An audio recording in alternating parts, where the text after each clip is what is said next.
In his budget statement, DPM Wong spoke about artificial intelligence, or AI, as a general-purpose technology, like electricity, the internal combustion engine, the computer, or the internet. As such technology, AI indeed has the potential to touch every aspect of our lives. Like DPM Wong, I firmly believe in the transformative power of AI for the future of our shared economy. In an earlier speech on amendments to the National Productivity Fund, I explained how AI carries both perils as well as promises. But if we truly embrace this vision, I believe that we must also transform how we approach our policies in this AI age. This must go beyond pursuing excellence in AI research, embedding AI in government services, upgrading our broadband infrastructure, or even ensure that our firms rapidly adopt AI. Such goals outlined in the National AI Strategy 2.0 are indeed laudable, but incomplete. Rather, the impending structural shifts that our economy will face will alter the way that our businesses, workers, and students will operate. One can think of this as a complement to the member Tang Wu-meng as well as Chris D'Souza's earlier speech, but not just about the policies of today, but also of tomorrow. Research suggests that AI adopting firms tend to be larger, younger, and relatively more productive. But to fully reap the benefits of AI in our economy, firms that are likely to fall behind the small and medium enterprises, or SMEs, which are especially the incumbent firms in non-tech, non-professional sectors, must be presented with strong and urgent incentives to adopt AI. This is a non-trivial task. Small firms are almost by definition that way because they have been relatively slower in seizing business opportunities and rationalizing costs. The owner of a mama shop, renovation contractor, hawker store, or car workshop may feel that AI has no direct implication for how they run their businesses, and hence prefer to adopt a wait-and-see attitude toward adopting AI solutions for their company. Singapore's participation in the OECD-led BEPS 2.0 framework affords us a tailor-made channel for creating incentives for AI adoption across a whole range of firm types. Pillar 2 allows for refunds of certain classes of investments to be treated as income rather than tax exemptions. DPM Wong's proposed refundable investment credits, or RIC, appears aligned with such qualified refundable tax credits. This should spur additional investments in not just R&D and innovation, but also the adoption of AI-enabled digital and professional services. Yet some words of caution are in order. First, such incentives will be greatest for the largest firms, since these are the ones covered directly by BEPS. But we must not forget SMEs and ensure that our mom and pops also see the strong benefits to pursuing RICs, ideally through expanding outreach and promotion of the existing scheme, proposed scheme.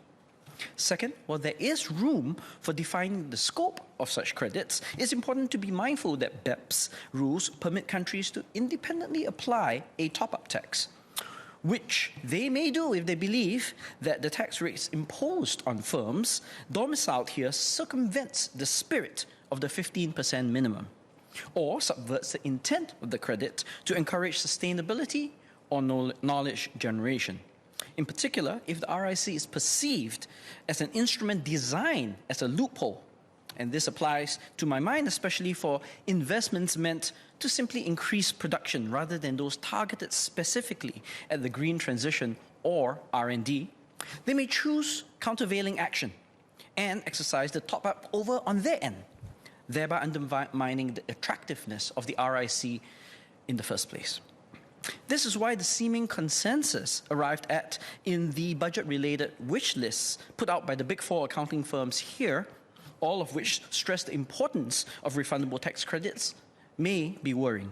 If indeed the intent was to return to a pre-BEPS world where accounting firms identify sophisticated strategies to enable MNCs to whittle away at their effective tax rates with the concurrence of our government.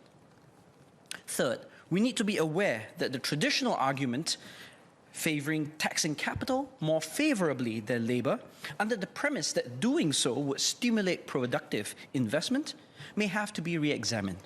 This is because an AI-driven economy tends to be weightless, and encouraging investment in yet more physical capital is nowhere near as important as accumulating intangible knowledge capital. Fourth, and most generally, it is imperative that we no longer regard tax competition as our primary strategy for attracting foreign capital, a point that I had made in this House before. Rather, we should get the order right. We should aim to create an environment where our businesses are AI-enabled and our workers AI-savvy, which will naturally attract investment from abroad. But we should not stop there. The big data, machine learning algorithms, and large language models that are at the forefront of the AI revolution are increasingly concentrated in the hands of a few powerful firms. This calls for preemptive action by governments, especially those with deep pockets and sovereign wealth funds, to take active exposures in AI companies, whether in publicly traded firms or via private equity. This not only allows the public sector to enjoy a returns upside, but also to ensure that they have a voice in AI developments that is ultimately in the public interest.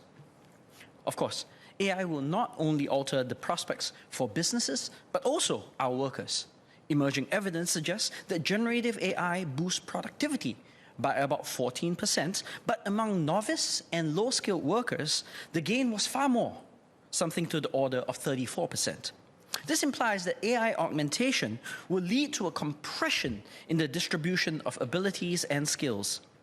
As such, those who have hitherto been able to distinguish themselves, perhaps because of their talent or industry, may now find that edge blunted. The upshot, then, is that we need to question the sorts of skills that we are pushing our workforce to acquire. Such skills may reside in unexpected places. It is certainly popular and sexy to suggest that the future economy will be in severe need of prompt engineers, cybersecurity specialists, or digital marketers. But the current scarcity of such novel jobs will probably be relieved over the next few years, leaving it more likely that the skills involved will become enfolded into more traditional positions. Professionals of all stripes will need to learn the basics of delivering prompts to generative AI models, and marketers and salespeople will need to deliver their message across all media, including digital ones. And while we can never be certain, old-school artisan or craftsman roles could well make a revival, as robotics have yet to deliver the sort of sufficient quality or range of uses on this front. Moreover, certain skills that we may have until recently thought were future-proof, such as coding or writing well or statistical analysis, may quickly become devalued when AI tools can do the job better, just as well, if not better, for a fraction of the cost and time involved. Instead, it is soft, human skills, originality and critical thinking, empathy and teamwork, leadership and communication that will be ever more important. And these are not as easily replicable by AI. These are not skills well captured by certifications alone. Rather, they are nurtured through an emphasis on developing such ability in the classroom, even when they may not be formally evaluated, or by self-reflection and feedback from managers and mentors, along with the concentrated efforts and experience over time in the workplace. Economists have long recognized this. Even the most rudimentary models of human capital include not just innate talent and years of schooling, but also experience acquired from years of working. It is imperative, therefore, that we do not devalue alternative forms of knowledge acquisition beyond the classroom. That's why I believe that not only should the scale of skills future credits be ramped up, as DPM Wong indicated in the Level Up program, but its scope should be expanded. And at this point, I'll declare that I work at an institution that has the potential to benefit from Skills Future, and this is some of the suggestions that I had suggested to the other DPM earlier on. This means that allowing credits to be used not only for academic credentials, but also for alternative learning modes, such as apprenticeship programs or on-the-job training. I previously raised this possibility of such an expanded scope during the debate on the SkillsFuture Singapore Agency Amendment Bill held in this House last year and via various parliamentary questions. I wish to elaborate on the idea here, but take it a step further. I hope that we can consider allowing companies that are able to submit credible proposals for apprenticeship programs to take on trainees that apply with their SkillsFuture credits. The offset from SkillsFuture would effectively mean a subsidized worker, which will both increase the attractiveness of taking on such apprentices while compensating the firm for the cost of on-the-job training provision. Some may argue that the intent of SkillsFuture was to equip Singaporeans with new skills, not subsidize labor costs for businesses. But this misses the reality of how many modern skills needed, and even the most evergreen ones, are often acquired while doing the job, not before it.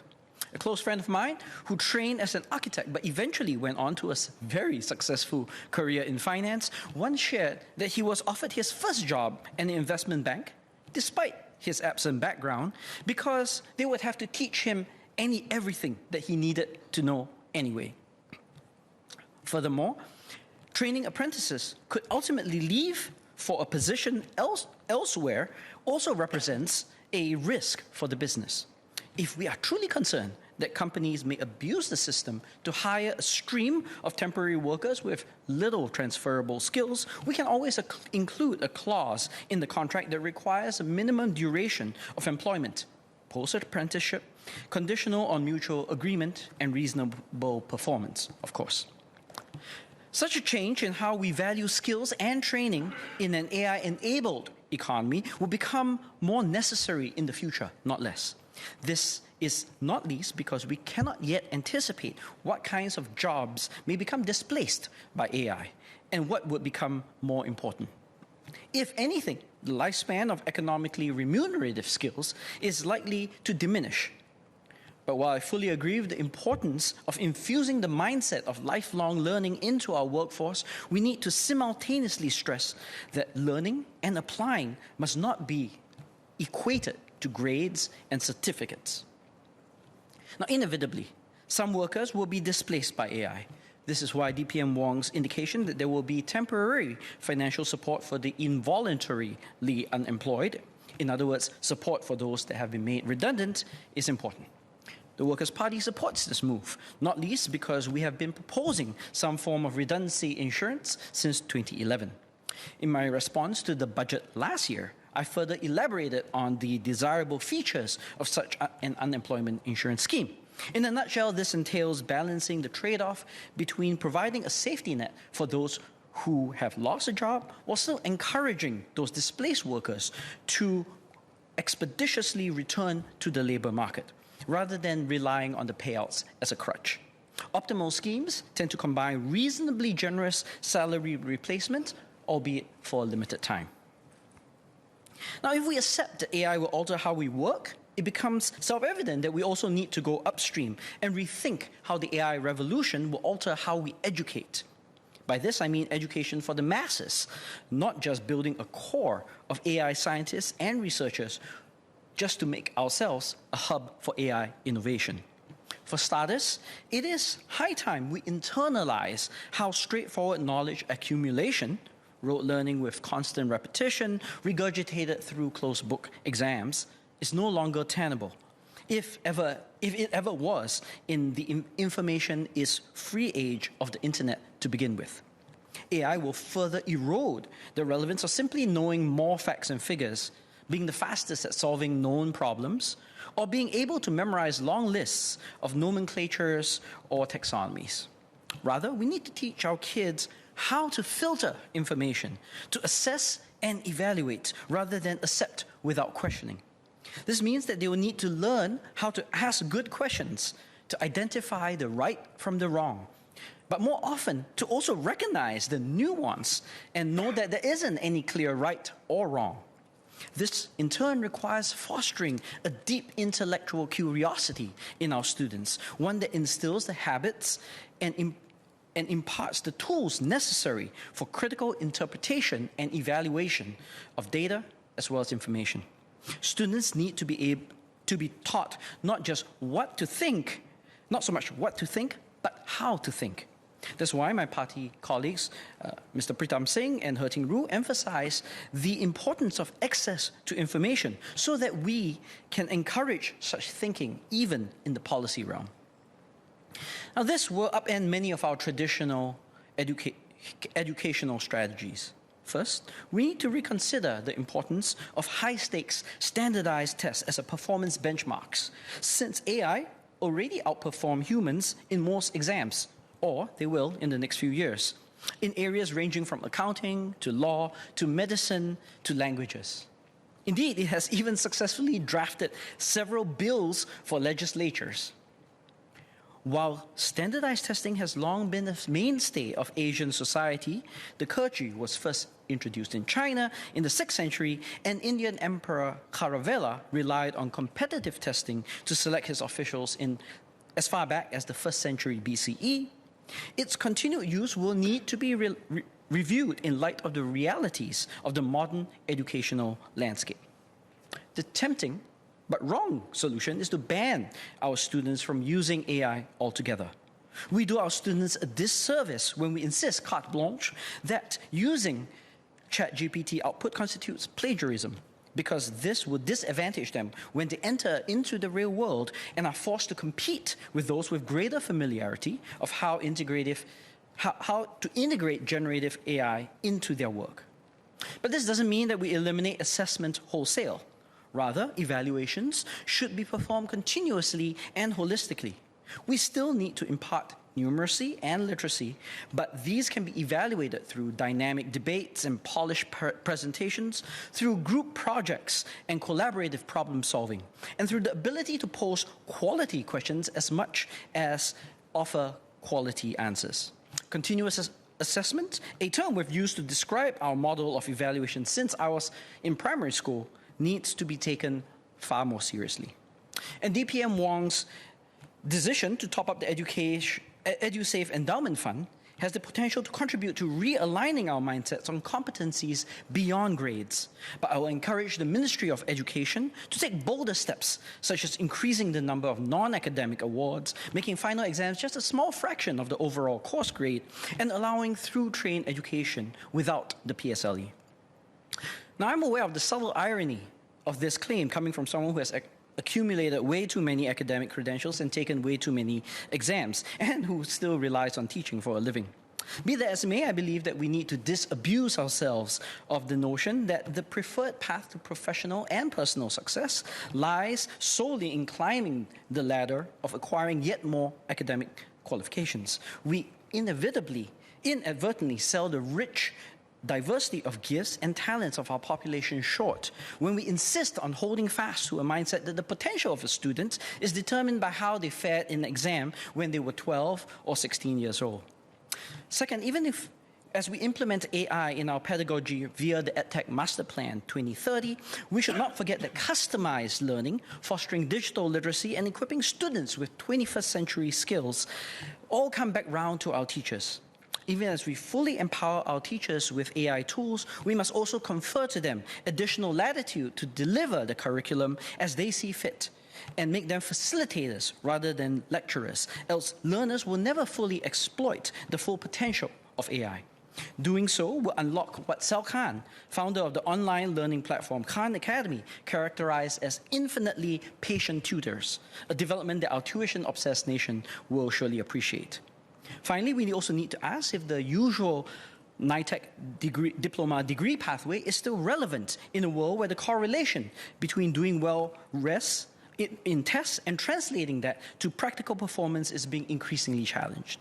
So, Professor Lim, you're into your last minute. DPM Wong's announcement of the ITE Progression Award, an effort to provide additional financial support to IT graduates seeking to enroll in diploma programs, should thus be viewed in light of what AI means for credentialism.